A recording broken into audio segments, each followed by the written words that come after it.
Oui, Gabriel Attal est un descendant de colons.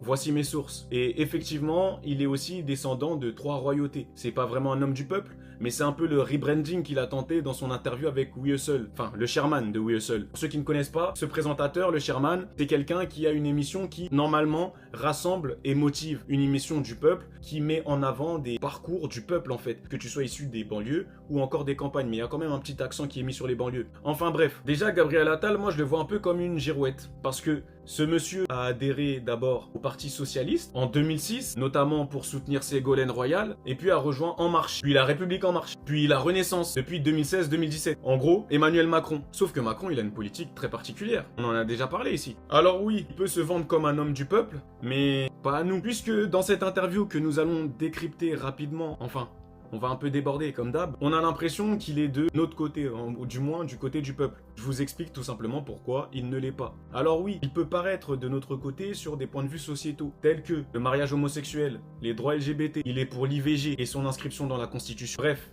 il a l'air d'être pour les libertés individuelles. Mais non, parce que ce même Gabriel Attal, avant, il a fait quelques choix bizarres, qui ne vont pas dans ce sens. Commençons par l'abaya à l'école. Il a voulu interdire l'abaya, et ça servait un peu à rien pour moi. L'abaya, pour ceux qui ne connaissent pas, c'est une robe ample et longue. Elle est portée traditionnellement dans les pays arabes et musulmans, et elle n'est pas considérée comme une obligation dans leur religion. D'ailleurs, ceux qui portent l'abaya forment une minorité en France. Il y a eu 4700 recensements durant l'année scolaire 2022-2023, 4700 sur 12 millions d'élèves. En fait, une très faible proportion d'élèves. Un phénomène limité est devenu un débat national. Et je vous dis ça, moi je suis pas du tout musulman, j'ai été élevé dans une famille chrétienne. Oui, parce que apparemment c'est important de le préciser. Enfin bref, après ce qu'il a proposé, c'est l'interdiction du voile aux moins de 15 ans. Sauf que on va pas se mettre à contrôler toutes les personnes dans la rue pour savoir si elles ont 15 ans ou non. C'est un vêtement qui est lié à une foi en particulier, on dirait un peu de l'acharnement. Et comment est-ce qu'on distingue un voile d'un simple foulard? Et surtout, quelles sanctions appliquer?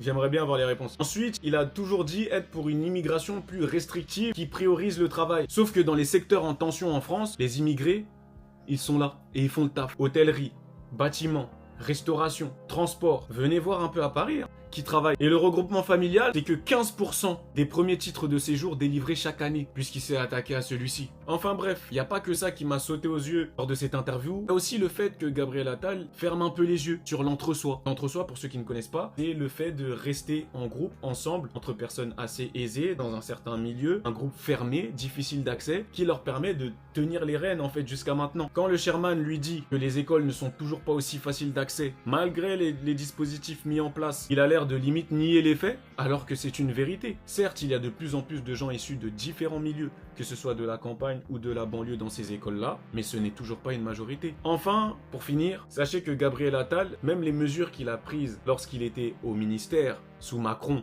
ce monsieur a fait passer des lois qui bénéficiaient aux plus riches. Oui, parce qu'en France, ça énerve de voir des voiles, ça énerve de voir des noirs, ça énerve de voir des arabes, ou plutôt des maghrébins. Mais que les personnes les plus riches de ce foutu pays payent moins que nous qui finançons ce pays, en fait, ça intéresse personne. Moi, je vais pas me faire avoir par le rebranding, jamais.